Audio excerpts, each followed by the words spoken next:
And gold buyers, మీ కష్టాల్లో నమ్మకమైన మీ ఆత్మీయ నేస్తం. 1990కి వెళ్ళాల్సి వస్తుంది మనం. ఆ టైంలో ప్రెసిడెంట్ బుష్ ఒక ఆర్డర్ సైన్ చేశారు అండ్ లేటర్ కాంగ్రెస్ అది అప్రూవ్ చేశారు.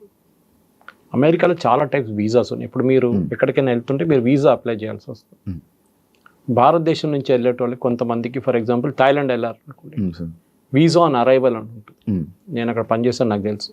వీసా ఆన్ అరైవల్ అంటే అక్కడ వెళ్ళంగానే ఎయిర్పోర్ట్లోనే 2200 బాట్లు కట్టేసి, అంటే వాళ్ళ కరెన్సీ కట్టేసి ఫామ్ ఫిల్అప్ చేసి మీకు అక్కడే స్టాంప్ కొట్టి వీసా ఇచ్చేస్తారు. That is visa on arrival. మిగతా కంట్రీస్కి ముందే వీసా అప్లై చేయాల్సి వస్తుంది. ఫర్ ఎగ్జాంపుల్ ఇప్పుడు దుబాయ్కి వెళ్తున్నాను అనుకోండి, యూఏకి వెళ్తున్నాను, మీరు ముందే వీసా అప్లై చేయాల్సి వస్తుంది. ఇంకెక్కడైనా మేజర్ కంట్రీస్, యూరోపియన్ కంట్రీస్. యూఎస్కి ఇంకా టఫ్, ఎందుకంటే మనోళ్ళు చాలా సంవత్సరాల నుంచి యూఎస్కి మన డాంకీ రూట్ అంటాం చూడండి. డాంకీ రూట్ ఒకటి ఉంటుంది, ఎట్లయినా అక్కడ చేరుకోవాలి. ఎస్పెషలీ పంజాబ్, గుజరాత్ అటువైపు నుంచి చాలామంది చనిపోయినా కానీ ప్రాబ్లం లేదు, కానీ యూఎస్కి వెళ్ళాలి నాకు. 40 లక్షలు 50 లక్షలు ఏజెంట్లకు ఇచ్చి వాడు ఎక్వెడార్ నుంచి కొలంబియా తీసుకెళ్ళి, కొలంబియా నుంచి మెక్సికో తీసుకొచ్చి, మెక్సికో నుంచి గోడ దుంకి అటువైపు యూఎస్కి వెళ్ళాలనుకుంటా. అక్కడ వెళ్ళగానే వాడు మాయమైపోతాడు, క్రౌడ్లో చేరిపోతాడు. సో ఇప్పుడు దాకా యూఎస్ అడ్మినిస్ట్రేషన్ ఏంటంటే, మనం చూసుకుంటూ వస్తే బుష్ కానీ, క్లింటన్ కానీ, బైడెన్ అడ్మినిస్ట్రేషన్, వీళ్ళందరూ చాలా వీక్గా ఉన్నారు ఇమిగ్రేషన్ మీద. లక్షలాది మంది వస్తున్నారు, వచ్చి అక్కడ పనిచేస్తున్నారు. చాలామంది దగ్గర వీసాలు లేవు. వీసా అయిపోయిన వాళ్ళు, ఎక్స్పైర్ అయిన కూడా ఉన్నారు. ఇప్పుడు యూరోప్లో కూడా అదే పరిస్థితి. యూకేలో చూస్తున్నారు, బోట్లో వచ్చి దిగుతున్నారు, వాళ్ళకి హోటల్ 5 స్టార్ హోటల్ ఇచ్చేస్తున్నారు, తిండి ఇచ్చేస్తున్నారు, నిద్రపోండి, మీకు 3000 పౌండ్లు ఇస్తారు నెలకు. ఏం కావాలి ఇంకా? సోమాలియా నుంచి, సూడాన్ నుంచి, ఆఫ్రికా నుంచి అందరూ వచ్చి అక్కడ పడుతున్నారు, ఆఫ్ఘనిస్తాన్ నుంచి కూడా. కానీ యూఎస్కి ఎందుకు వెళ్తారు? ఒకటి, అక్కడ వెళ్ళే ఒక ఆస్పిరేషన్ ఒకటి ఉంటుంది కొంతమందికి. ఒకటి ఎడ్యుకేషన్. మన దగ్గర నుంచి వెళ్ళే స్టూడెంట్స్లో, ఇది నేను చెప్పట్లేదు, మీరు డేటా తీసుకోవచ్చు. మొన్న కూడా మోహన్ దాస్ పై గారు చెప్పారు, మన దగ్గర నుంచి వెళ్ళే స్టూడెంట్స్లో 90% మంది 3rd గ్రేడ్ యూనివర్సిటీస్కి వెళ్తారు యూఎస్కి. సర్టిఫికేట్ ప్రింట్ చేసే పేపర్ కూడా విలువ ఉండవు. అక్కడ కార్నల్ ఉంది, అక్కడ పెద్ద పెద్ద ఇన్స్టిట్యూట్, యూపెన్ ఉంది, చాలా మటుకు ఇన్స్టిట్యూట్స్, బూత్, చాలా పెద్ద పెద్ద ఇన్స్టిట్యూట్స్ ఉన్నాయి, అక్కడ యూనివర్సిటీస్ ఉన్నాయి. అక్కడెక్కడ వెళ్లకుండా పేరే వినలేని ఇన్స్టిట్యూట్కి వెళ్తాడు, ఎందుకంటే వాడి అడ్మిషన్ అక్కడే దొరుకుతుంది. కార్నల్ నుంచి అట్లాంటి పెద్ద పెద్ద ఇన్స్టిట్యూట్స్లో మీకు మెరిట్లోనే మీకు అడ్మిషన్ వస్తుంది, మీ రికమెండేషన్ మీద ఉంటుంది. అంటే మీ ప్రొఫెసర్స్ రికమెండ్ చేయాల్సి వస్తుంది. వాళ్ళ సెలెక్షన్ ప్రాసెస్ చాలా టఫ్. బహుశా మీకు స్కాలర్షిప్ కూడా ఇస్తారు.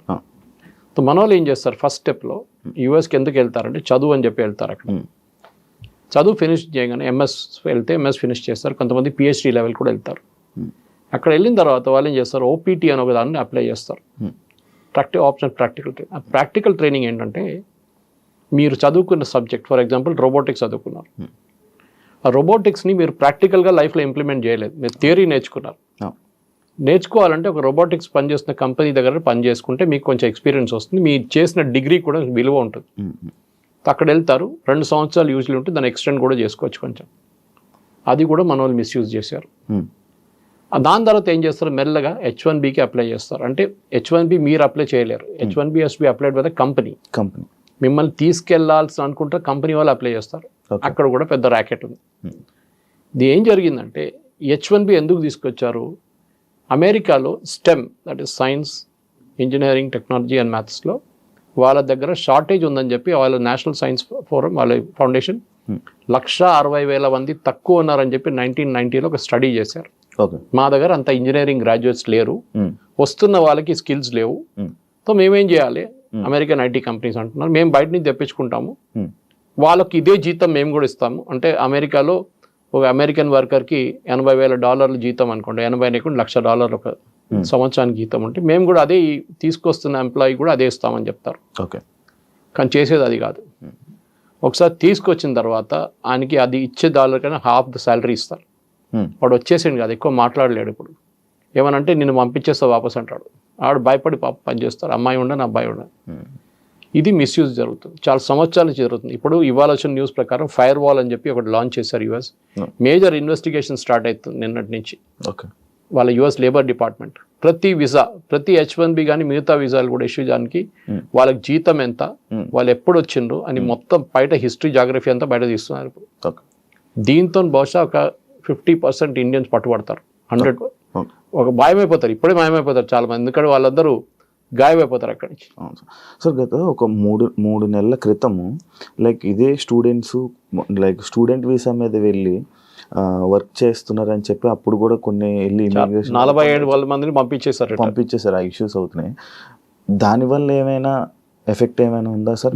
అదే మిస్యూజ్ అండి. అంటే మీరు పని చేయడానికి మీకు లీగల్గా రూల్స్ ఉంటుంది. ఈవెన్ కెనడాలో మీకు ఉంది, ఆస్ట్రేలియాలో కూడా ఉంది.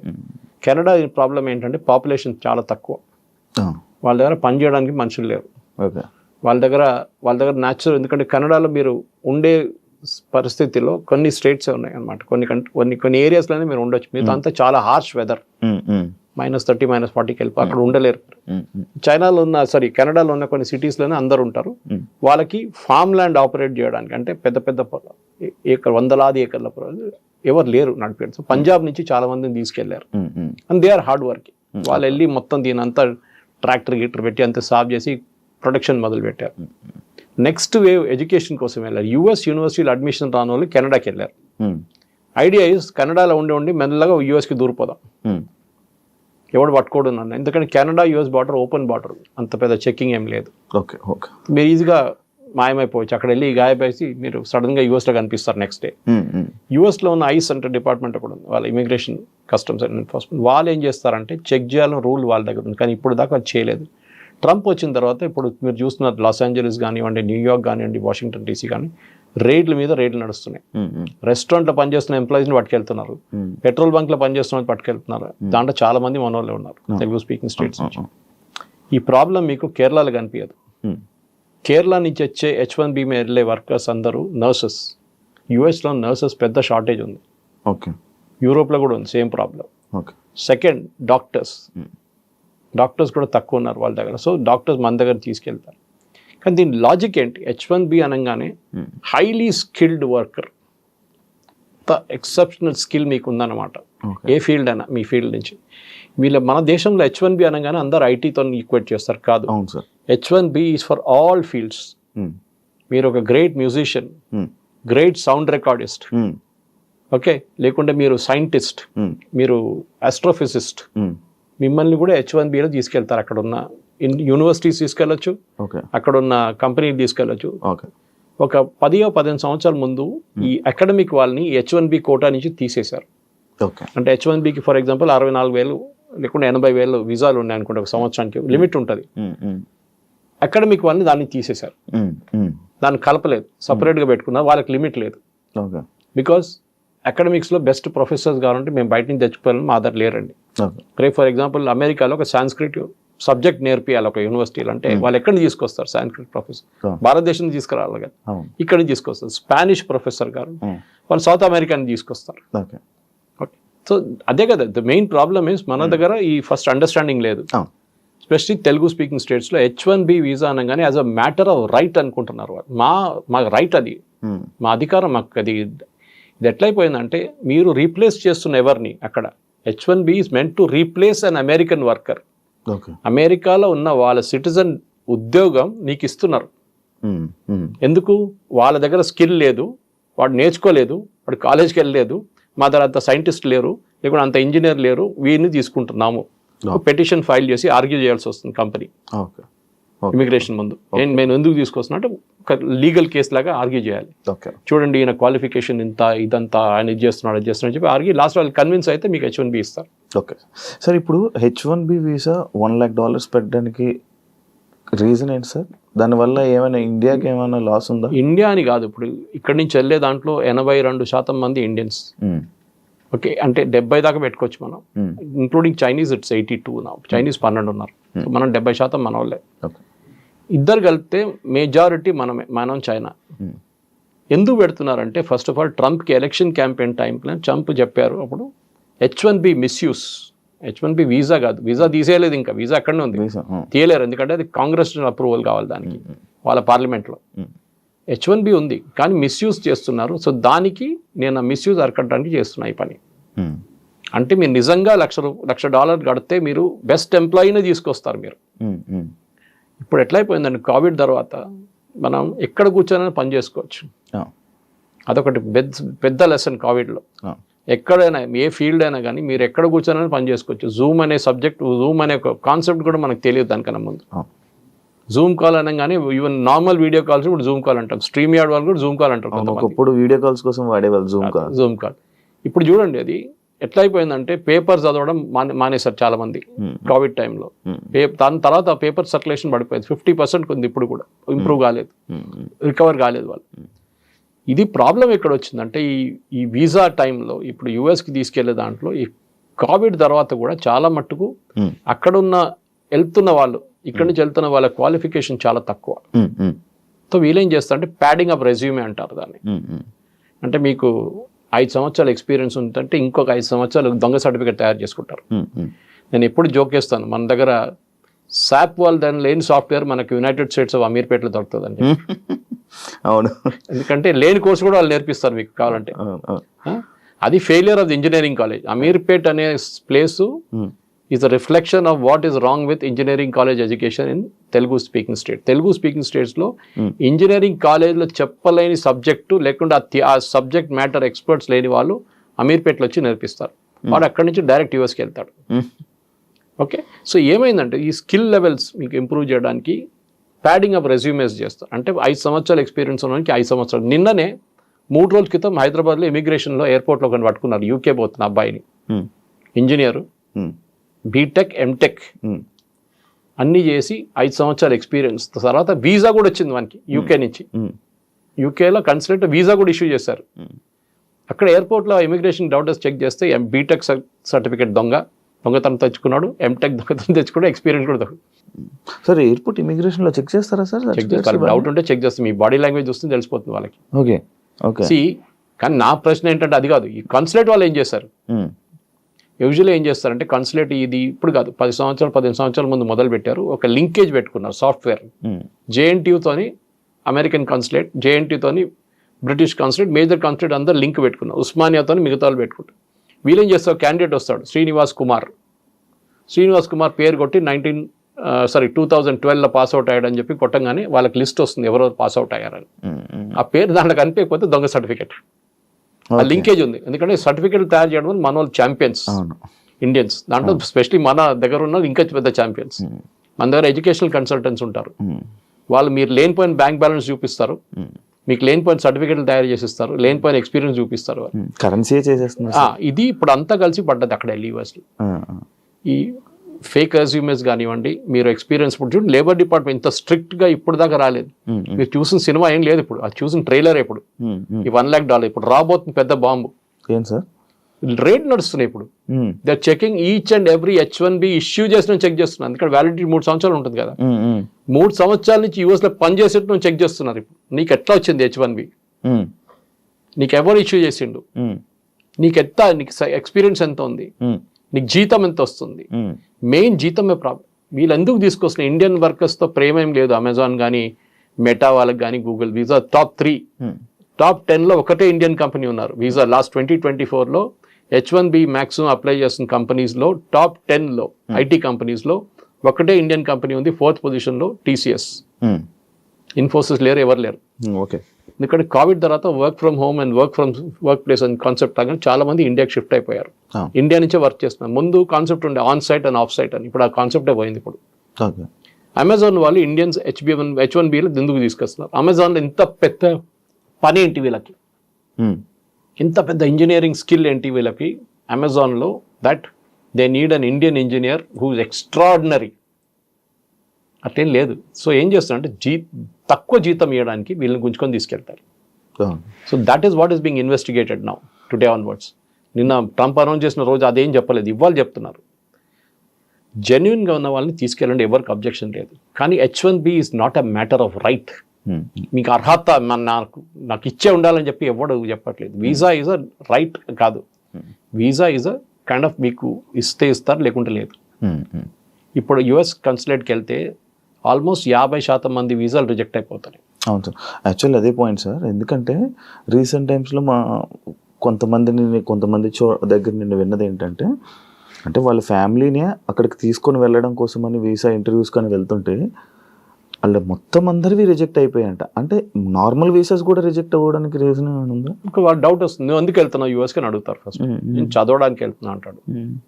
మీ ఇక్కడ ఎవరో ఉన్నారంటారు, అమ్మ నాన్న ఉన్నారు, పెళ్లి చేసుకున్న తర్వాత నువ్వు చదువుకు వెళ్తున్నావా? అచ్చా. దాని తర్వాత అక్కడ వెళ్ళినాక ఏం చేస్తావు? మీ వైఫ్కి వీసా అప్లై చేస్తావు, మీ పిల్లలకి వీసా అప్లై చేస్తావు, వాళ్ళని తీసుకెళ్తావు, మెల్లగా దూరిపోతే గ్రీన్ కార్డ్ కోసం ట్రై చేస్తావు, దానికి 16 సంవత్సరాలు వెయిటింగ్ లిస్ట్ ఉంది, అది ఇంకోటి. దాని తర్వాత citizenship next. Green card citizenship కాదు. Lot of people mistake green card. Green card అంటే చాలా green card is green card, it is not a US citizen. అది ఇంకో స్టెప్ ఉంటుంది యుఎస్ సిటిజన్షిప్ కి. ఇక్కడి నుంచి వెళ్ళే వాళ్ళు మెయిన్ ప్రాబ్లం ఏంటంటే మీరు చెప్పిందో ప్రాబ్లం.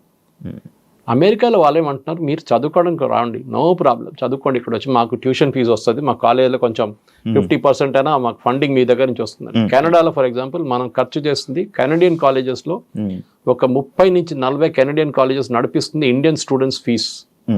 ఎందుకంటే కెనడియన్ స్టూడెంట్స్కి ఫ్రీ, వాళ్ళకి ఫ్రీ ఎడ్యుకేషన్ ఇవ్వాలంటే ఇండియన్ స్టూడెంట్స్ కట్టిన ఫీ నుంచి వాళ్ళకి ఫ్రీ ఇస్తారు. రాకపోతే ఏం చేస్తారు, మొత్తం కాలేజ్ మునిగిపోతుంది. అదే నడుస్తుంది ఇప్పుడు కెనడాలో కూడా. ఎందుకంటే ట్రూ వాల్యూ తెలిసిపోయింది అందరికీ. అక్కడున్న, నేను చెప్పాను కదా, ప్రింట్ చేయడానికి కూడా అర్హత లేని కాలేజీలు అక్కడ ఉన్నారు పేరుతో. చెప్పకపోతే పెద్ద స్టోరీ. మన దగ్గర ఒక రేడ్ జరిగింది మొన్న కెనడాలో, యూఎస్లో కూడా జరిగింది, ఇప్పుడు కదా 2 సంవత్సరాల ముందు. ఆ యూనివర్సిటీ లేదంట, పేపర్లోనే లేవు. పేపర్ ఇచ్చిండు, సర్టిఫికేట్ ఇచ్చిండు, వీసా ఇచ్చేసిండు, అన్నీ తీసుకెళ్ళి ఇక్కడ కోర్సు కూడా కంప్లీట్ చేసిన యూనివర్సిటీ లేదు అసలు. ఒక ఆడిటోరియం ఉందంట, ఆడిటోరియం అందరు తీసుకెళ్ళి కూర్చోబెడతారంటే ఒకడు వచ్చి 1 గంట సేపు చెప్పేసి వెళ్ళిపోతారు, అయిపోయింది ఆ రోజు క్లాస్. ఇట్లాంటి ఫ్రాడ్ నడుస్తుంది. ఎందుకంటే అట్లా చాలా ఉన్నాయి ఇట్లాంటివి. సో ఇప్పుడు యుఎస్ గవర్నమెంట్ ట్రంప్ని తప్పుపట్టలేమండి. నేను మళ్ళీ అదే సబ్జెక్ట్కి వస్తున్నాను. బంగ్లాదేశ్ వచ్చి ఇండియాలో వచ్చి మీ ఉద్యోగం తీసుకెళ్తే మీకు ఎట్లా ఉంటుంది? అదే కదా మనం అప్పుడు అంటున్నాం, బంగ్లాదేశ్ని పంపేయండి, రోహింగ్యాలను ఇక్కడ ఏం చేస్తున్నాం వాళ్ళు పంపేయండి అని. మా ఉద్యోగం వాళ్ళు తీసుకెళ్ళిపోతున్నారు. కరెక్ట్, కొట్టాల్సింది వాళ్ళు పంపించారు, కానీ మన వాళ్ళని కొట్టారని చెప్పట్లేదు నేను. నేనే అంటున్నా అంటే మీరు లీగల్గా వెళ్తే ప్రాబ్లం లేదు. 10 మందిలో 5 మంది లీగల్గా వెళ్తే 5 మంది ఇల్లీగల్గా వెళ్తున్నప్పుడు ఈ 10 మంది పేరు కూడా ఖరాబ్ అయిపోతుంది అంతా. సార్ అంటే అందరు బ్లాక్ మార్క్ అయిపోతారు. సార్ అంటే మన ఇండియాలో ఉన్న కొంతమంది ఏమనుకుంటున్నారంటే ఈ బ్రిక్స్ నోట్ అని కొత్తగా ఈ మధ్య వస్తుంది కదా సార్, ఆ నోట్ వల్లనే ఇవన్నీ ట్రంప్ కావాలని మన ఇండియా మీద కక్షపాతంతో చేస్తున్నాడు అని చెప్పి BRICS note first of all లేదు. ఏంటి బ్రిక్స్ నోట్ అని ఏ నోట్ లేదు. అది ఏం సార్ మరి? బ్రిక్స్ వాళ్ళ ఇంటర్ కరెన్సీ ఎక్స్చేంజ్ కోసం భారతదేశం బ్రెజిల్తో ట్రేడ్ చేసుకోవడానికి డాలర్ కాకుండా మనం ఇంకే కరెన్సీ వాడుకోవచ్చు. ఫర్ ఎగ్జాంపుల్ రష్యాతో మనం ట్రేడ్ చేస్తున్నాడు, రష్యా స్విఫ్ట్ సిస్టమ్ అనే ఒక ఇంటర్నేషనల్ సిస్టమ్. మీరు ఇప్పుడు ఒక ఇంటర్ కంట్రీ ట్రాన్స్ఫర్ చేస్తే ఇక్కడ నుంచి మీరు యూఎస్కి వచ్చి డబ్బులు పంపిస్తున్నారు, మీ తమ్ముడు అక్కడ చదువుకుంటున్నాడు, మీరు ఆయనకి ఫీజు ఇక్కడ నుంచి పంపిస్తున్నారు, మీరు బ్యాంక్ వెళ్ళి డబ్బులు కట్టి వాళ్ళ బ్యాంక్కి ట్రాన్స్ఫర్ చేస్తారు. ఆ వర్క్ చేస్తున్న సిస్టమ్ పేరు స్విఫ్ట్, ఇంటర్నేషనల్ సిస్టమ్. రష్యాని బ్యాన్ చేసి పడేశారు దాని నుంచి, ఎందుకంటే యుక్రెయిన్ వార్ స్టార్ట్ చేయగానే. ఇప్పుడు రష్యా డబ్బులు మనం రష్యాకి ట్రాన్స్ఫర్ చేయలేము. మనం ఏం చేస్తాం, సరే మేము రూపీలో పే చేస్తాం మీకన్నా, డైరెక్ట్ బ్యాంక్ ట్రాన్స్ఫర్ రూపీ నుంచి మా స్టేట్ బ్యాంక్ నుంచి మీ రష్యన్ బ్యాంక్ ఇచ్చేస్తారు. కానీ రూపీ, డాలర్ కదా, డాలర్ కాగానే స్విఫ్ట్ నుంచి వెళ్ళాల్సి వస్తుంది. స్విఫ్ట్ నెంబర్ అనేది స్విఫ్ట్ SWIFT అని ఉంటుంది, ఆ నెంబర్ లేదు ఇప్పుడు రష్యా. సో మనం ఏం చేస్తాం trade. So BRICS is that only. BRICS ఏమన్నా ఆల్టర్నేటివ్ కరెన్సీ కాదు, ఏదో కొత్త కరెన్సీ యూరో తీసుకురావట్లేదు ఇక్కడ. We're trying to kind of evolve a different system. For example మనం ఇరాన్తో ట్రేడ్, ఇప్పుడు ఇరాన్ లేదనుకోండి దీని బ్రిక్స్లో, కానీ చెప్తున్నా ఇరాన్తో మనం ఫస్ట్ ఆయిల్ ట్రేడ్ చేసినప్పుడు అమెరికా వాళ్ళు బ్యాన్ పెట్టినప్పుడు న్యూక్లియర్ డీల్తోని ఏం జరిగిందంటే ఇరాన్ ఏమన్నారు, ఫస్ట్ వాళ్ళ లోకల్ కరెన్సీలో మనం ఇచ్చేస్తే చాలన్నారు, మనం ఇచ్చాం. దాని తర్వాత మనం చెప్పాం అది కూడా చేయలేము, యూఎస్ చాలా ప్రెషర్ పెడుతున్నా అంటే ఒక పని చేయండి, మాకు బియ్యం కావాలి, మాకు ఇన్ని టన్స్ మిలియన్ టన్స్ బియ్యం కావాలి, మీ దగ్గర ఆ బియ్యం మాకు ఇచ్చేసేయండి, మేము మీకు ఆయిల్ ఇచ్చేస్తాం. బార్టర్ ట్రేడ్ అంటాం అన్న, పాత సిస్టమ్లో అట్లనే ఉండే, మీరు అది ఇచ్చి మీరు తీసుకు. సో ఈ బ్రిక్స్తో దీనికి సంబంధం లేదు. ట్రంప్కి కోపం ఏంటంటే ఆ లాబీ చాలా పవర్ఫుల్ అయిపోతుంది, దాంట్లో రష్యా అండ్ సౌత్ ఆఫ్రికా అస్సలు పడదు, చైనా ఇంకా పడదు, మిగిలింది ఎవరు?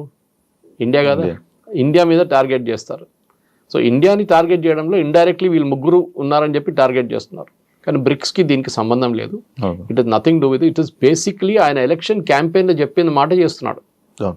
ఎలక్షన్ క్యాంపెయిన్లో చెప్పాడు, నేను రాగానే ఇమిగ్రేషన్ పెట్టి H1B వాళ్ళని అందరిని తీసేస్తా అని చెప్పి. అప్పుడు డిఫెండ్ చేయడానికి వచ్చిన ఎవరు? Elon Musk. ఎలాన్ మస్క్ ఏమన్నారంటే H1B వర్కర్స్ వస్తున్న దాంతో పాటు మనకి యుఎస్లో ఇన్నోవేషన్ ఇంప్రూవ్ అవుతుందన్నారు, విచ్ ఇస్ కరెక్ట్. ఇక్కడి నుంచి ఫస్ట్ ఎర్లీ స్టేజెస్లో H1Bలో 90s అండ్ ఎర్లీ 2000 వెళ్ళిన వాళ్ళు చాలామంది ఇన్నోవేటివ్ ప్రోడక్ట్స్ తీసుకొచ్చారు. మన దేశంలో ఒక్క ఇన్నోవేటివ్ ప్రోడక్ట్ కూడా మీరు చెప్పండి ఏదైనా తయారు చేసింది? ఒక ఐప్యాడ్ తయారు చేసామా మనం? ఐపాడ్ తయారు చేస్తామా? ఏం తయారు చేస్తాం చెప్పండి మనం? We are services country. ఐటీ కూలీ అని నేను వర్డ్ వాడను, అది it is a derogatory word. కానీ మనం చేస్తున్న సర్వీసెసే. అక్కడ ఉన్న అమెరికన్ కంపెనీకి ఇక్కడ నుంచి అవుట్ సోర్స్ చేశారు, మనం సర్వీస్ చేస్తున్నాం. వాళ్ళ బ్యాక్ ఎండ్ మెయింటైన్ చేస్తున్నాం, వాళ్ళ అకౌంట్స్ మెయింటైన్ చేస్తున్నాం, అకౌంట్ రిసీవబుల్స్ మెయింటైన్ చేస్తున్నాం, అన్నీ మనం చేస్తున్నాం ఇక్కడ నుంచి అంతే. అదే సార్, ఇప్పుడు ఇండియా యుఎస్ వాళ్ళకి మన ఇండియా మీద కక్ష లేకపోతే యాపిల్ కంపెనీ ఇండియాలో పెడతానంటే లేదు యుఎస్లోనే పెట్టాలని చెప్పి అది ఇష్యూ చేశారు కదా, మరి అది ట్రంప్ చేస్తాడు కదా. సిద్ధరామయ్య ఏమో బెంగళూరులో పెట్టమంటారు, మన కంట్రీలోనే కాంపిటీషన్ ఉంది. అమెరికా ఏమంటారు, మా ఆధార్ పెట్టండి, మా దగ్గర 50,000 మందికి ఉద్యోగం వస్తుంది, ఇక్కడ పెట్టండి అని. అక్కడ ఎందుకు పెడుతున్నావు అని చెప్తారు. చెప్పాల్సిన చెప్తాడు అంతే, వినాల్సిన వింటాడు. అంటే ఇలాంటి సిచ్యువేషన్స్ ఒకటి చూసుకుంటే అది Trump is a business man. ఆయన real estate dealer, real estate company నడిపిస్తాడు. ఆయన మాట్లాడే లాంగ్వేజ్ అది ఇది అంటే చేస్తావా లేదా అట్లా మాట్లాడతారు డైరెక్ట్. మన దగ్గర రియల్ ఎస్టేట్ అట్లా కాదు, కానీ ట్రంప్ లాంగ్వేజ్ అది. ఇదో స్ట్రైట్ ఫార్వర్డ్ డీలర్. నాకు ఎంత వస్తుంది చెప్పు, నీకు ఇంత ఇస్తాను నేను కథ. ఇది డీల్ అన్నమాట. సో ట్రంప్ చేసేది అన్ని ఆయనకి అమెరికన్. నేను కూడా CNN ఒక ఒపీనియన్ పోల్ వచ్చింది చూశాను నేను, and CNN is anti Trump. దాంట్లో కూడా చాలా మంది అమెరికన్ ట్రంప్ని సపోర్ట్ చేస్తున్నారు ఇప్పుడు 2-3 దాంట్లో. ఒకటి ఎకానమీ, సెకండ్ క్రైమ్, చాలా క్రైమ్ ఎక్కువ ఉండే అక్కడ. ఎస్పెషలీ వెనిజువేలా నుంచి వచ్చిన గ్యాంగ్లు, కొలంబియన్ గ్యాంగ్స్ వచ్చి అక్కడ రేప్లు, మర్డర్లు అన్నీ చేశారు యూఎస్లో చాలా సిటీ. వాళ్ళందరినీ పంపించేశారు, మిగతా వాళ్ళని అందరు జైలు వేసేసారు. మూడవది ఎంప్లాయ్మెంట్ టు యూఎస్, అది ఇంకా వాళ్ళు హోప్లో ఉన్నారు. యూఎస్లో మ్యానుఫ్యాక్చరింగ్ తిరిగి రాదు, మర్చిపోండి. కార్ మ్యానుఫ్యాక్చరింగ్ రాదు, స్టీల్ మ్యానుఫ్యాక్చరింగ్ రాదు.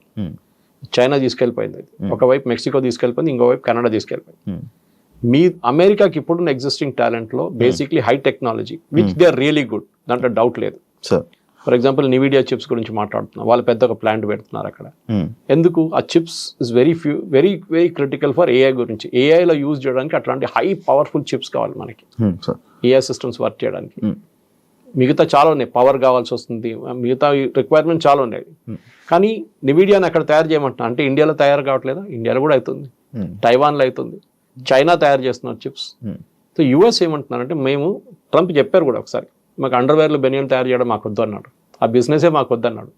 ఎవరు అడిగారు, అది కూడా తీసుకొచ్చి మాకు అదంతా వద్దు, మాకు high value products, which is correct strategy, తప్పేం లేదు దాంట్లో. అవును సార్, యుఎస్కి సంబంధించిన అండర్వేర్ కంపెనీస్ మన ఇండియా నుంచే ఉన్నాయంట కదా. ఫర్ ఎగ్జాంపుల్ కీటెక్స్ మన దగ్గర వరంగల్లో పెట్టిన ప్లాంట్స్, కేరళ నుంచి ఉన్న సాబు జేకబ్, ఆంధ్రాలో కూడా.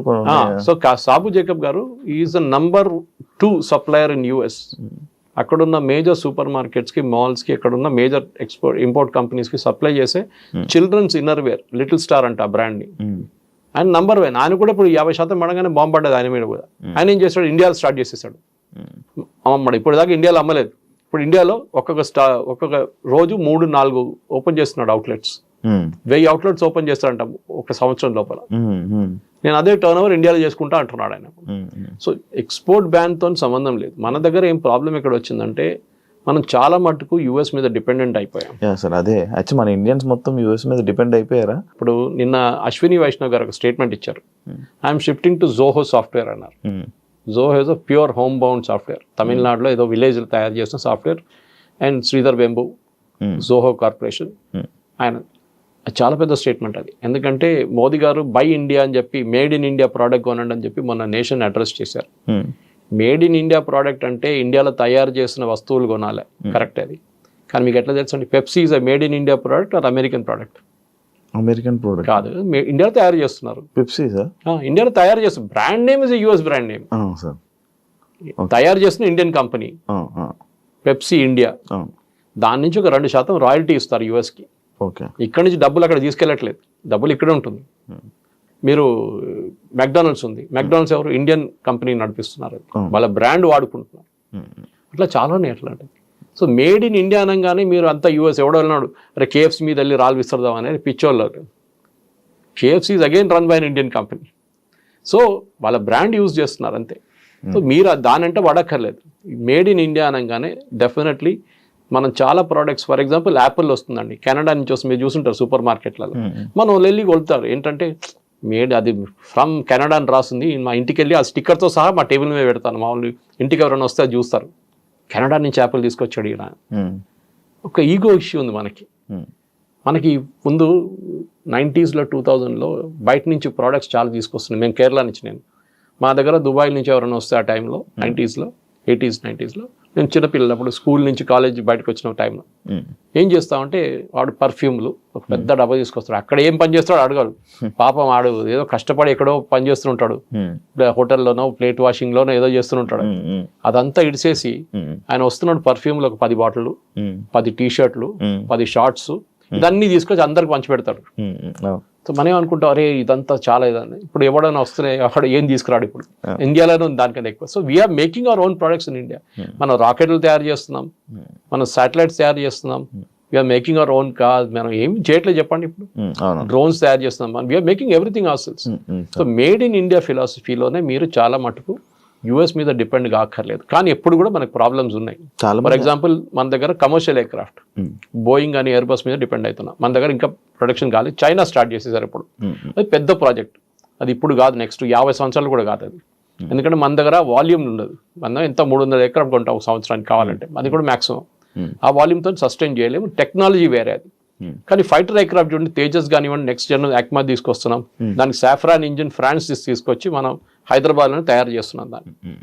ఈవెన్ నెక్స్ట్ రఫేల్ మోడల్, రఫేల్లో మొత్తం ఫ్యూసిలాజ్ హైదరాబాద్ తయారవుతుంది టాటా కంపెనీతో. సో మనం చాలా మటుకు మేడ్ ఇన్ ఇండియా చేస్తున్నాం. కానీ యుఎస్ మీద డిపెండెన్సీ, యుఎస్ ఏమైపోయిందంటే లోకంలో పోలీస్ మ్యాన్ అని ఫస్ట్ చెప్పారు. ఆఫ్ఘనిస్తాన్కి ఎందుకు వెళ్ళారు, సిరియాకి ఎందుకు వెళ్ళారు, సొమాలియాకి వెళ్ళి అక్కడ గొడవ. ఎక్కడ పోయినా అమెరికా ఏ దేశంలో పోయినా కానీ వాళ్ళు మొత్తం ధ్వంసం చేసే బయటకు వచ్చారు. మీరు ఆఫ్ఘనిస్తాన్ తీసుకోండి, ఇరాక్ తీసుకోండి, you go to Syria, Lebanon, ఎక్కడ వెళ్ళినా కానీ, వియట్నాంతో స్టార్ట్ అయింది అమెరికా డిజాస్టర్. ఒక్క మాట కూడా అమెరికా ఒక్కటే చాలా కేర్ఫుల్ ఉంటారు. వాళ్ళ సాయిల్ మీద కొట్లాడరు, ఎప్పుడు యుద్ధం ఉండదు. రెండోసార్లు వాళ్ళ మీద యుద్ధం అని చెప్పలేం, అటాక్ జరిగింది. ఒకటి పర్ల్ హార్బర్లో జాపనీస్ అటాక్ చేశారు. నెక్స్ట్ 9/11లో ప్లేన్ తీసుకొచ్చి ట్విన్ టవర్స్ మీద కొట్టారు. Only twice. అది కాకుండా ఎప్పుడైనా అమెరికా ఇంకొక దేశంలో వెళ్ళి అక్కడ కొట్లాడి మొత్తం అక్కడ ధ్వంసం చేసి బయటకు వచ్చేస్తారు. వియట్నాంతో Vietnam was big disaster. So అట్లాంటి లెసన్స్ మనం నేర్చుకోవాలి. అమెరికాకి ఏంటంటే వాళ్ళ సెల్ఫిష్ ఇంట్రెస్ట్ వాళ్ళు చూసుకుంటున్నారు. మోదీ గారు వెళ్ళి రేపు నేను బంగ్లాదేశ్ వాళ్ళకి ఉద్యోగం ఇస్తా అంటే మోదీ గారిని రేపు తీసి కింద పడేస్తారు అక్కడ ఉన్న ప్రజలు. మాకు ఉద్యోగం కావాలి, బంగ్లాదేశ్ వాళ్ళకి వద్దు అని చెప్పేసి అదే పాలసీ ఆయన ఫాలో చేస్తున్నారు. He's catering to his constituency. ఆయన ఓటర్ల కోసం ఆయన ఏమైనా చేస్తాడు. సార్ మన ఇండియాలో ఎక్కువగా మన తెలుగు వాళ్ళు అంటే నువ్వు ఒక బీటెక్ కంప్లీట్ చేసావు, నువ్వు ఒక ఇంజనీరింగ్ అయిపోయిందంటే నువ్వు యుఎస్లో వెళ్ళిపోవాలి, లేకపోతే ఒక పెళ్లి సంబంధం ఏదైనా సెట్ అయితే యుఎస్ వర్క్ ఇచ్చి పెళ్లి చేయాలి అంటే ఇలాంటివి ఎక్కువ ఉండడం వల్ల యుఎస్ డిమాండ్ ఎక్కువ అయిపోయిందా? యుఎస్ అమెరికన్ డ్రీమ్ ఒకటి ఉంది, అది క్రాష్ అయిపోయింది కంప్లీట్గా. ఇప్పుడు ట్రంప్ వచ్చిన తర్వాత ఇంకా మొత్తం క్రాష్ అయిపోయింది, క్రాష్ ల్యాండింగ్ అయిపోయింది కంప్లీట్గా. ఫస్ట్ ఆఫ్ ఆల్ మనం ఏం చేస్తున్న పెద్ద తప్పు ఏంటంటే we should never antagonize American workers. అంటే అమెరికాలో ఉన్న వాళ్ళ వర్కర్స్ని మీరు పనికిరాదు, మీరు ఇంట్లో కూర్చోండి, మేము వచ్చాం మీ పని చేయడానికి అని చెప్పకూడదు. అది ఎప్పుడు చేయకూడదు, చేసాం మనం. ఇప్పుడు చూడండి, ఇవాళ as we speak department of labour ఒక ఇన్వెస్టిగేషన్ ఓపెన్ చేశారు, ప్రాజెక్ట్ ఫైర్ వాల్ అని చెప్పి యుఎస్లో. దాంట్లో labour secretary personally investigation order చేస్తున్నారు. ఇప్పుడు మీరు H1B మీద వచ్చిన వాళ్ళు ఆల్రెడీ యుఎస్లో ఉంటే వాళ్ళ మీద చర్యలు తీసుకుంటున్నారు. కొత్త వాళ్ళని మర్చిపోండి, $1,00,000 కొత్త వాళ్ళకి, కొత్త వీసాకి. అక్కడ ఉన్న వాళ్ళ మీద ఇన్వెస్టిగేషన్ మొదలు పెట్టారు. మీకు జీతం ఎంత, మీరు ఎప్పుడు వచ్చారు, మిమ్మల్ని ఎట్లా తీసుకున్నారు, మీరు రీప్లేస్ చేసిన అమెరికన్ వర్కర్కి టాలెంట్ ఉందా లేదా అని ఎట్లా చెక్ చేశారు, వానికి ఎగ్జామ్ పెట్టారా, మీకు కూడా ఎగ్జామ్ పెట్టారా? ఏం చేయలేదు. టెక్నికలీ మీరు ఒక అమెరికన్ వర్కర్ని రీప్లేస్ చేస్తే ఆయనకున్న స్కిల్ మీకున్న స్కిల్ ఎట్లా టెస్ట్ చేస్తారు. ఒక రూమ్లో 50 మంది H1B వర్కర్స్, 50 మంది అమెరికన్స్ పెట్టి టెస్ట్ పెడితే తెలిసిపోతే ఎవరికి ఎంత తెలుసు అనేది. అదేం చేయకుండా H1B ఫ్రాడ్ నడుస్తుందని వాళ్ళ అంచనా. ఇప్పుడు మీడియన్ శాలరీ గురించి మాట్లాడుతున్నప్పుడు, మీడియన్ శాలరీ అంటే యావరేజ్ శాలరీ H1B వీసాలు వెళ్ళే వాళ్ళది ఇప్పుడు as per records, American records, government record $122,000 per year. Highest is 132 చూపిస్తుంది. ఇప్పుడు 122 ఇస్ యావరేజ్ మీడియన్. కానీ 122 ఇస్తున్నారా? అది చాలా పెద్ద ప్రశ్న. 122 ఇస్తే వాళ్ళు $1,00,000 కట్టడానికి వాళ్ళకి ప్రాబ్లం లేదు, because this guy so skilled. కానీ కాదు కదా, అక్కడే జరుగుతుంది. సో ఈ డిపార్ట్మెంట్ ఇప్పుడు ఏం ఇన్వెస్టిగేట్ చేస్తున్నారంటే ఈ కంపెనీలు ఎవరైనా ఈ ప్రాబ్లం ఏంటంటే H1Bలో చాలా స్టెప్స్ ఉన్నాయి. చిన్న ఒక తప్పు జరిగితే కూడా company will face a major penalty. ఇప్పుడు అదే జరగబోతుంది. And that to mister American companies, అదే అన్నిటికంటే పెద్దది. ఉన్నది ఒకటే, మన ఫస్ట్ 10లో TCS ఒకటే నేను చెప్పాను. దాని తర్వాత ఇన్ఫోసిస్ వీళ్ళందరూ ఉంటారు, యూజువల్ కల్ప్రిట్స్, కాగ్నిజెంట్ వీళ్ళందరూ ఉంటారు. కానీ మేజర్ ప్రాబ్లం ఎక్కడ వస్తుందంటే మిస్టెప్స్ అంటారు. మనం చిన్న ఒక తప్పు ఫామ్లో ఫిల్అప్ చేస్తున్నప్పుడు, లేకుంటే పిటిషన్ ఫైల్ చేస్తున్నప్పుడు చిన్న ఒక తప్పు చేస్తే ఇప్పుడేమంటున్నా అంటే ఇన్వెస్టిగేషన్ బయటకు వస్తే మీరు ఏ అమెరికన్ వర్కర్ని తీసేశారో ఉద్యోగం నుంచి వాళ్ళకి ఆ డబ్బులు ఇవ్వాలంటున్నారు. అంటే ఇంట్లో కూర్చొని ఒకడు వాడికి జాబ్ పోయింది ఎందుకంటే ఇండియన్స్ని తీసుకొచ్చారో లేకుంటే చైనీస్ని తీసుకొచ్చారని చెప్పగానే ఆయనకు బ్యాక్ వేజెస్గా ఇన్వాల్వ్స్ వస్తుంది. ఈ కంపెనీని బ్లాక్ లిస్ట్ చేసి పడేస్తారు. అప్పటి నుంచి మీరు తీసుకురాలేరు ఇండియా H1B వర్కర్స్ని యుఎస్కి. ఇన్వెస్టిగేషన్ చాలా దూరం ఇప్పుడు స్టార్ట్ అయింది ఇవాళ నుంచి. నెక్స్ట్ ఒక నెల రోజులు I think it will be hell. అంటే మనం అగైన్ ఎంప్లాయీ మీద ఇన్వెస్టిగేషన్ కాదు, తీసుకొచ్చిన కంపెనీ వాళ్ళ ఇన్వెస్టిగేషన్. అమెజాన్ కానీ మెటా కానీ మీరు మిగతా కంపెనీ ట్విట్టర్ చాలా మంది ఉన్నారు అట్లా తీసుకొచ్చిన వాళ్ళు. ఇప్పుడు మన వాళ్ళు అక్కడ వెళ్ళిన ఉన్న వాళ్ళకి అక్కడ ఏం ఇష్యూ లేదా సార్? ఉండొచ్చు. ఆబ్వియస్లీ కదా, ఇఫ్ యూఆర్ కాట్, మీ మీద ఫ్రాడ్ జరిగింది, మీరు కూడా ఫ్రాడ్లో మీరు కూడా you're a part of it అంటే దెన్ ఇట్స్ అ ప్రాబ్లం. అంటే వీసా అనేది ఎప్పుడైనా రిజెక్ట్ చేయొచ్చు. It's not a birth right. మీరు సిటిజన్ కాదు కదా, యుఎస్ సిటిజన్, మీరు ఇండియన్ సిటిజన్. అక్కడ H1B మీద వెళ్ళారు, ఒక స్పెసిఫిక్ ఎంప్లాయ్మెంట్ వీసా అది. ఆ వీసా రూల్స్ మీరు వైలేట్ చేశారు. మీరు వైలేట్ చేశారు, కంపెనీ వాళ్ళు చేశారు, ఇట్స్ అ డిఫరెంట్ థింగ్. కానీ మీరు కూడా అక్కడ సంతకం పెట్టారు సేయింగ్ దట్ నాకు ఇంత స్కిల్ ఉంది, నేను వచ్చే అమెరికన్ వర్కర్ కన్నా నాకు ఎక్కువ స్కిల్ ఉందని చెప్పేసి. సపోజ్ మీరున్నారు, మీ దగ్గర BTech and PhD, MTech and PhD ఉందండి ఒక సబ్జెక్ట్ మెషిన్ లెర్నింగ్లో. మీరు వెళ్ళి ఒక అమెరికన్ వర్కర్ని రీప్లేస్ చేసినప్పుడు ఆయన కూడా అదే స్కిల్ ఉంటే మీరు ఎందుకు రీప్లేస్ చేస్తారని అడుగుతారు. ఆయనకు ఎంటెక్ ఉంది, is also done is PhD machine learning, same subject. ఆయన కూడా 98% మార్కులు ఉన్నాయి, మీకు కూడా 98 ఉంది కాలేజ్ నుంచి. మళ్ళీ ఆయన ఎందుకు రీప్లేస్ చేస్తున్నారు? మీకు 10 సంవత్సరాల ఎక్స్పీరియన్స్, ఆయన కూడా 10 సంవత్సరాల experience. So you have to argue. ఇప్పుడు అదే ఇప్పుడు ఇన్వెస్టిగేట్ చేస్తున్నారు, మీరు ఎవరిని రీప్లేస్ చేశారో. The rule is basic rule of H1B is అమెరికాలో ఆ టాలెంట్ లేదు, దానికోసం మేము బయట నుంచి తీసుకొస్తున్నాం. అమెరికాలో టాలెంట్ ఉంది, అమెరికన్ సిటిజన్స్కి ఉందంటే మీరు ఎందుకు తీసుకొచ్చారని ఆర్గ్యుమెంట్. సో బేసిక్లీ ట్రంప్ ఏం చేస్తున్నారంటే అమెరికన్ వర్కర్స్కి, అమెరికన్ సిటిజన్స్కి ఉద్యోగం రావాలి, బయట నుంచి వాళ్ళకి మేము ఎందుకు ఉద్యోగం ఇవ్వాలని చెప్తున్నారు. ఇది తెలుగు స్పీకింగ్ స్టేట్స్లో చాలా పెద్ద ప్రాబ్లం. ఎందుకంటే మన దగ్గర కల్చర్ క్రియేట్ చేస్తారు. ఇప్పుడు నేను వచ్చే కేరళ నుంచి ఆ ప్రాబ్లం లేదు, ఇక్కడ ముందు కూడా చెప్పాను, కర్ణాటకలో లేదు, తమిళనాడులో లేదు. ఈ పంజాబ్లో కన్నడకి వెళ్ళడానికి పెద్ద ఒక ఇది ఉంది, అది ఫార్మింగ్ క్రైసిస్. అది గుజరాతీ వాళ్ళు ట్రేడింగ్కి వెళ్తారు. మీరు లండన్కి వెళ్ళండి, న్యూయార్క్కి వెళ్ళండి, మోటల్స్ అంతా వాళ్ళదే ఉంటుంది కంప్లీట్. వాళ్ళ బిజినెస్ అలాగే, వాళ్ళ ఉద్యోగంకి వెళ్ళట్లేదు, వాళ్ళు ఇన్వెస్ట్మెంట్కి వెళ్తున్నారు అక్కడ. సో దాన్ని ఇప్పుడు ట్రంప్ వెల్కమ్ చేస్తున్నారు. మీరు $5 మిలియన్ పెట్టి మీకు కార్డు ఇచ్చేస్తా అంటున్నాడు, ట్రంప్ కార్డు ఇచ్చేస్తా అంటున్నారు సపరేట్. సో మన వాళ్ళు మస్తు పెడతారు $5 మిలియన్. గుజరాతీస్కి అసలు ప్రాబ్లమే ఉండదు, ఫటాఫట్ పెట్టేస్తారు వాళ్ళు. కానీ దానికి కూడా ఒక ఇది ఉంది, పద్ధతి ఉంది. ఇచ్చిన అందరికి ఇయ్యరు, they will select people and only then let them in అనమాట. సో మేజర్ ఇప్పుడు the end of day bottom line ఏంటంటే మీరు H1B వీసా అంటే ఏంటి అర్థం చేసుకోండి. మనందరు కూర్చొని లెక్చర్ కొట్టే బదులు మీరు అందరు కోపం పడి మీరు మోదీని తిట్టడమో ట్రంప్ని తిట్టడం కాదు. H1B is not a matter of right, discretion వాళ్ళది. ఇవ్వాలన్నా వద్దా అనేది అమెరికన్స్ గవర్నమెంట్ ప్రెరగేటివ్.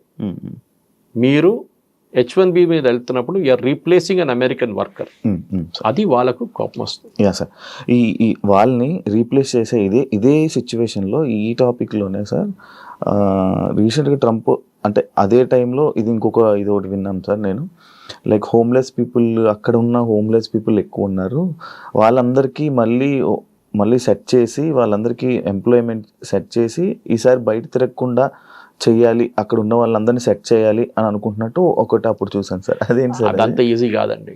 అమెరికాలో ప్రాబ్లం ఏమొచ్చిందంటే ఐటీ పక్కన పెడతాం for a moment.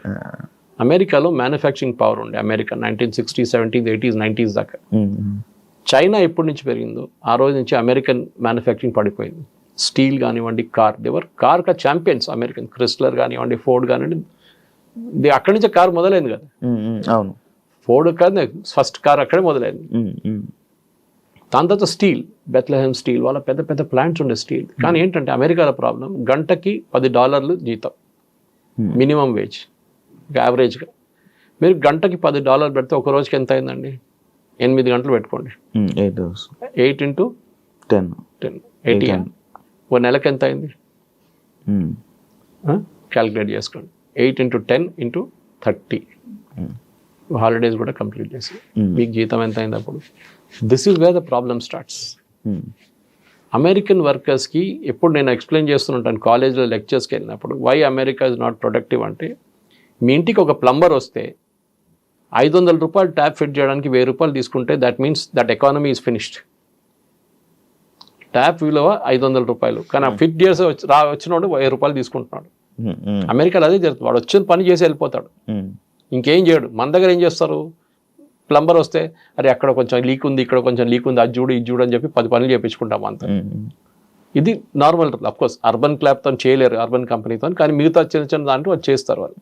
So we are still దానికోసం India is not a cheap economy. మనం చాలా మంది చీప్ అని చెప్తాం, కాదు, వీఆర్ అ కాస్ట్ ఎఫెక్టివ్ ఎకానమీ.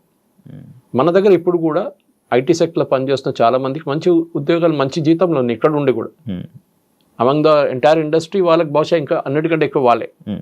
కానీ ప్రాబ్లం ఎక్కడ వచ్చిందంటే, ఇది ఒక షో ఆఫ్ లాగా అయిపోయింది. ఏం పని చేస్తున్నా అంటారు, ఐటీ సెక్టర్లో అంటాడు. వాడు ఏం చేస్తున్నాడు ఐటీలో అడగకండి, అది ఇంకో ప్రాబ్లం. ఉద్యోగం మీకు చెప్పాను చూడండి, ఎడ్యుకేషన్ నుంచి కూడా ఇంజనీరింగ్ కాలేజ్ మంది 100% ప్లేస్మెంట్ 100% ప్లేస్మెంట్ అని బోర్డు పెడతారు. ఛాలెంజ్ చేస్తున్నాను, మన జేఎన్టీ కూడా ఒక ఎంక్వైరీ ఆర్డర్ చేశారు, 100% ప్లేస్మెంట్ లేదు, ఇంకా హారిబుల్ అయిపోతుంది ఇంకా ఇక్కడి నుంచి. సో మీరు టాలెంటెడ్ ఉంటే ఏ ఫీల్డ్ అయినా కానివ్వండి, ఇఫ్ యు ఆర్ టాలెంటెడ్, మీ దగ్గర నాలెడ్జ్ ఉంటే మిమ్మల్ని ఎవడైనా వచ్చి ఎత్తుకెళ్తాడు, నో ప్రాబ్లం. ఎంత డబ్బులు ఇచ్చేది తీసుకెళ్తాడు. కానీ మీరు టాలెంట్ లేదు, మీరు ఒట్టిగా హవాలా మాట్లాడుతున్నారంటే మీరు ఎక్కడ వెళ్ళలేరు. మన దగ్గర ప్రాబ్లం ఏంటంటే ఇన్డెప్త్ నాలెడ్జ్. ఎందుకు అమెరికన్ యూనివర్సిటీకి వెళ్తున్నారండి? మన దగ్గర యూనివర్సిటీలు లేవా? మన దగ్గర ఇంత మంచి ఐఐటీలు ఉన్నాయి, మనతో బిట్స్ పిల్లలు ఉన్నాయి, మన దగ్గర ఇండియన్ ఇన్స్టిట్యూట్ ఆఫ్ సైన్స్ ఉంది. మళ్ళీ ఎందుకండి మీరు అమెరికాకి వెళ్తున్నారు? ఇది ఒకటి.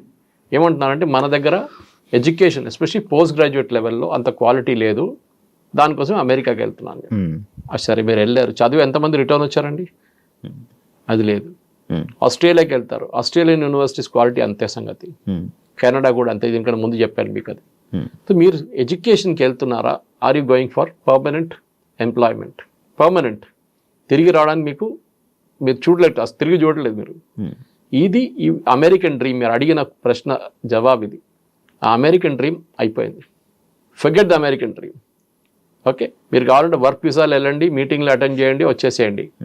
కానీ you cannot go there and stay and make a living.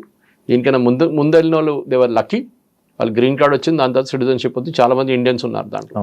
కానీ ఇంకా ఇక్కడి నుంచి ముందుకు వెళ్తూ it will become very tough. నిన్న ట్రంప్ యునైటెడ్ నేషన్స్ మాట్లాడినా కూడా చెప్పారు యూరోప్ గురించి, మీరు ఇమిగ్రేషన్ పాలసీ మిమ్మల్ని ముంచేస్తుంది, మీరు బయట నుంచి వాళ్ళు అందరు తీసుకుంటున్నారు, మీరు మునిగిపోతారు అని చెప్పి నిన్న వార్నింగ్ ఇచ్చారు, యూకే ఎస్పెషలీ. ఇది కరెక్ట్, బికాస్ మీరు బయట నుంచి ఎవరైనా తీసుకొస్తున్నారు, మీ లోకల్ సిటిజన్స్ మీ వ్యతిరేకంగా ఓటేస్తారు మీకు రేపు. అది ట్రంప్ గెలిచింది ఎందుకంటే he said I will bring back, make America great again, MAGA అని చెప్పారు. ఆ కాన్స్టిట్యున్సీ కోసమే ట్రంప్ పనిచేస్తున్నారు, ఇంకా ఎవరి కోసం పనిచేయట్లేదు. అయితే సార్ మ్యానుఫ్యాక్చరింగ్ అంతా మనకి సగం ఒక 50% మనం ఎక్స్పోర్ట్ ఇది చేసేది మొత్తం మనం చైనా నుంచే కదా సార్. అయితే ఈ H1B ఈ వీసా రేట్లు ఎప్పుడైతే $1 lakh చేశారో, ఇదే టైంలో చైనా లైక్ K వీసా అని చెప్పి ఒకటి రిలీజ్ చేయడం జరిగింది. అంటే ఇప్పుడు ఇక్కడ చాలా మంది అటు షిఫ్ట్ అయిపోయే అవకాశాలు ఏమైనా ఉన్నాయి? ఎందుకు చైనా మ్యానుఫ్యాక్చరింగ్లో ఒక టైంలో క్వాలిటీలో వాళ్ళు చాలా హారబుల్ ఉండేవాళ్ళు. మన అందరు జోకులు కొడుతున్నాయి, 6 నెలలు పనిచేస్తుంది చైనా ప్రోడక్ట్, సీరియల్ బల్బ్ ఉండొచ్చు, లేకుంటే హీటర్లు ఉండొచ్చు. ఇప్పుడు చైనా చాలా ముందుకు వెళ్ళిపోయిందండి ఇన్ టర్మ్స్ ఆఫ్ మ్యానుఫ్యాక్చరింగ్. వాళ్ళు BYD కార్స్ చూడండి, వాళ్ళకి ఏం తక్కువ కాదు టెస్లాతో. They are as good as any company. China వాళ్ళ క్వాలిటీ చాలా మంచిగా పెంచుకున్నారు, ఎందుకంటే వాళ్ళు ఎక్స్పోర్ట్ చేస్తున్న కంట్రీస్, వాళ్ళు they are exporting to Europe, exporting to US. వాళ్ళ సేఫ్టీ స్టాండర్డ్స్ చాలా స్ట్రిక్ట్. మీరు అక్కడ కార్లు అమ్మలేరు వాళ్ళ సేఫ్టీ స్టాండర్డ్ మీట్ చేయకపోతే. మన కార్లు ఎక్కువ వెళ్ళట్లేదు బయట US అంతా, ఎందుకంటే మన సేఫ్టీ స్టాండర్డ్ అంత మంచి కాదు. మనది క్రాష్ టెస్ట్ చేస్తే కూడా మనం పాస్ కావు మనం. మన చైనా నుంచి మనం చాలా మటు ప్రోడక్ట్స్ తెప్పించుకుంటాం. మీరు చెప్తున్నారు చూడండి, ఐఫోన్ ఇప్పుడు కూడా మ్యానుఫ్యాక్చరింగ్ శ్రీపెరంబదూరులో నడుస్తుంది, ఇప్పుడు ఢిల్లీలో మొదలు పెట్టారు అండ్ గుర్గాం వైపు. ఈ ఐఫోన్లో కూడా ఇప్పుడు కూడా మనం 12% కాంపోనెంట్స్ చైనా నుంచి వస్తుంది. అది మన టైం పడుతుంది, సంవత్సరం 2 సంవత్సరాల్లో we will be able to make the same things, flat bed panels కానీ మిగతా ఏమైనా కానీ. ఇప్పటికి మన చైనా దగ్గర నుంచి మనం నేర్చుకోవాల్సింది అంటే కోవిడ్ టైంలో సప్లై చైన్ మొత్తం డిస్టర్బ్ అయిపోయింది. ఫర్ ఎగ్జాంపుల్ మనం ఫార్మస్యూటికల్స్లో మనం బేసిక్ ఫార్మస్యూటికల్స్ మర్చిపోయి ఏపీఐస్ అంటారు దాన్ని, మనం దాన్ని మర్చిపోయి అంటే బేసిక్ రా మెటీరియల్ మనం ముందు తయారు చేస్తుండే పటాన్చెరులో జీడి మెట్లంతా. అది మనం ఏమన్నా దాని వాల్యూ అడిషన్ లేదు, గ్రానైట్ రాయి ఇచ్చే బదులు దాన్ని కోసి అంత పాలిష్ చేసి గ్రానైట్ కాబట్టి నాకు ఇంకా 10,000 10 times or 20 times వాల్యూ వస్తుందని చెప్పి we got in to formulations. ఇప్పుడు మన ఫైనల్ ప్రోడక్ట్ తయారు చేసి డాక్టర్ రెడ్డీస్ కానివ్వండి, భారత్ బయోటెక్ కానివ్వండి, బీఈ కానివ్వండి, ఎవరైనా కానివ్వండి, వీళ్ళు తయారు చేసి పంపిస్తున్నారు యుఎస్కి. దానికోసం 50% డ్యూటీ వేసినప్పుడు, టారిఫ్ వేసినప్పుడు ఫార్మస్యూటికల్స్ లేదా లిస్ట్లో చూసారా మీరు? ఎందుకు? ఫార్మస్యూటికల్స్ మీద ఉండాలండే కదా. ఎందుకంటే అమెరికన్ కన్స్యూమర్కి అన్నిటికంటే చీపెస్ట్ డ్రగ్ అమ్ముతుంది భారతదేశం నుంచి, మోస్ట్ కాస్ట్ ఎఫెక్టివ్ డ్రగ్ మన దగ్గర నుంచి వెళ్తుంది. India the pharmacy capital of the world అంటాం. 2 కేటగిరీస్ ఎగ్జామ్ చేశారు దాని నుంచి, ఒకటి ఐటీ సెక్టర్, ఇంకోటి ఈ ఫార్మసీ. ఎందుకంటే బేసిక్లీ ఐటీ సెక్టర్ పెడితే అమెరికన్ కంపెనీస్కే నష్టం అవుతుంది, వాళ్ళ బాటమ్ లైన్ పోతుంది, కంప్లీట్ వాళ్ళ నష్టాలు వచ్చేస్తారని చెప్పి ఐటీ కంపెనీస్ మీద ఏం పెట్టలేదు. అదే టైంలో ఫార్మా కూడా పెట్టలేదు, ఎందుకంటే భారతదేశం నుంచి ఫార్మా రావాల్సిందే.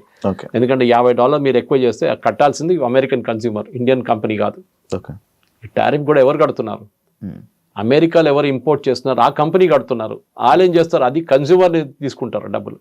ఇండియన్ కంపెనీకి ఏం కావట్లేదు, they are where they are, demand తగ్గుతుంది. ఎస్, మీకు $10 వచ్చిన ప్రోడక్ట్ $15 ఇస్తే మీరు ఇంకోడైనా $10 అమ్ముతున్నాడని చూసి తిరుగుతారు మీరు సూపర్ మార్కెట్లో. కానీ fortunately or unfortunately for us China కూడా అదే బ్రాకెట్లో వచ్చేసింది. సో మనకు ప్రాబ్లం లేదు. కానీ చైనా దగ్గర నుంచి ఎస్, చైనా కాదు, even Europe will start tomorrow. Europe కూడా Indian professional, highly skilled Indian professional కోసం కొత్త వీసా సిస్టమ్ పెట్టి మీరు అమెరికా నుంచి మీరు వస్తే మా దగ్గరికి రండి అని చెప్పి. ఎందుకంటే మన దగ్గర చాలా మందికి ఇంటికి తిరిగి వచ్చి నేను యూఎస్ నుంచి రిటర్న్ అని చెప్పగానే ఒక ఇన్సల్ట్ లాగా ఉంటుంది మన వాళ్ళకి, చాలా మందికి సైకలాజికల్ ప్రాబ్లం ఉంటుంది. చూడండి, అది it's not a easy thing. దానికి కౌన్సిలింగ్ కావాల్సి వస్తుంది. సడన్గా మీ ఉద్యోగం పోయింది, లేకుంటే మీకు H1B లేదు, మిమ్మల్ని రిటర్న్ పంపిస్తారంటే people will get in to depression. ఆ డిప్రెషన్ కాకూడదు. దానికోసం ఏం చేస్తుంటే మీరు అదే క్వాలిటీ ఆఫ్ లైఫ్ స్టైల్ ఉన్న యూరోపియన్ కంట్రీస్కి వెళ్ళండి, ఆర్ చైనాకి వెళ్ళండి, అక్కడ పని చేసుకోవచ్చు. ఒక్కటే మాట చెప్పలేరంటే నేను ఎక్కడున్నా మీ కొడుకు అంటే చైనాలో ఉన్నా చెప్పాల్సి వస్తుంది అంతే, యూఎస్ అని చెప్పలేము. అదొక ప్రాబ్లం. కానీ you will have equally good, ఎందుకంటే చైనా కూడా రీసెర్చ్ అండ్ డెవలప్మెంట్ చాలా ముందున్నాం మనకన్నా. ద నంబర్ ఆఫ్ PhDs ఆ చైనాలో ఉన్నది చాలా ఎక్కువ. అండ్ వాళ్ళది ల్యాబ్ టు మార్కెట్ అంటారు.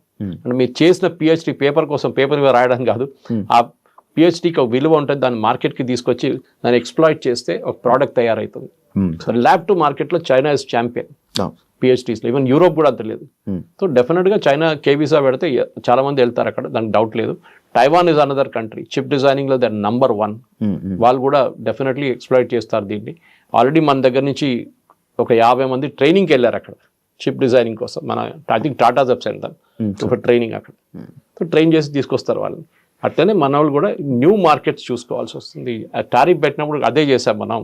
కొత్త మార్కెట్కి వెళ్ళాం, యూరోప్కి వెళ్ళాం, మిగతా దేశాలకు వెళ్ళాం, సౌత్ ఆఫ్రికాకి వెళ్ళాం.